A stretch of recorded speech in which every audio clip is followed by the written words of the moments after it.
We hope everyone is having a fantastic week. A topic that none of us really like to talk about is collections and collecting from patients who owe us money. It's not a fun topic. It's not a fun position to be in.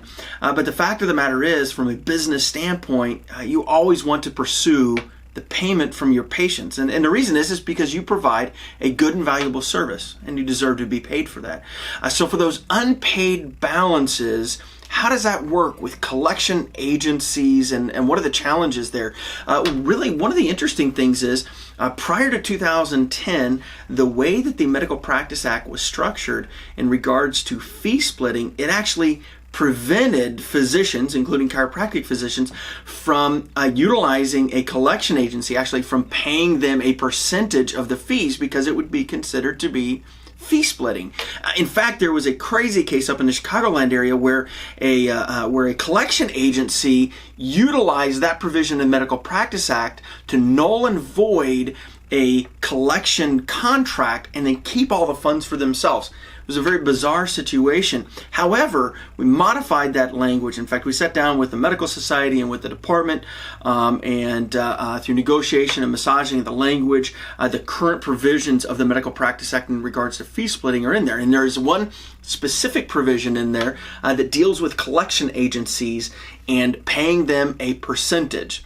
So the answer is now, yes, you can pay a collection agency a percentage as long as two things are met exactly. One is that as the provider, you always maintain control of the exact amount of money that is being billed to the patient. So you got to make sure that they're not over collecting, or they're not trying to collect for additional funds unless your financial agreement with them specifically allow you to be able to cover some of those additional expenses for paying the collection agency. And then again, you're still maintaining control over those billable amounts.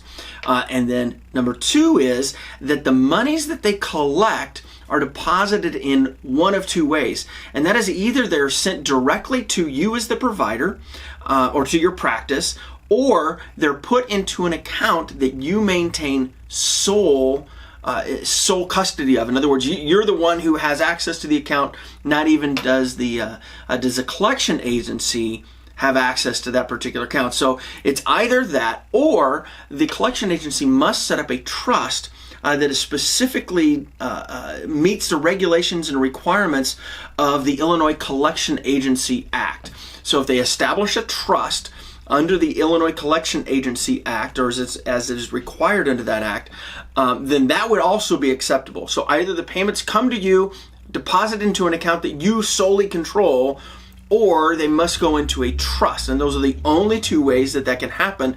And that's really very specific in regards to the current language under the Medical Practice Act. So first of all, yes, you provide a good and valuable service. You deserve to be paid for that, doctor.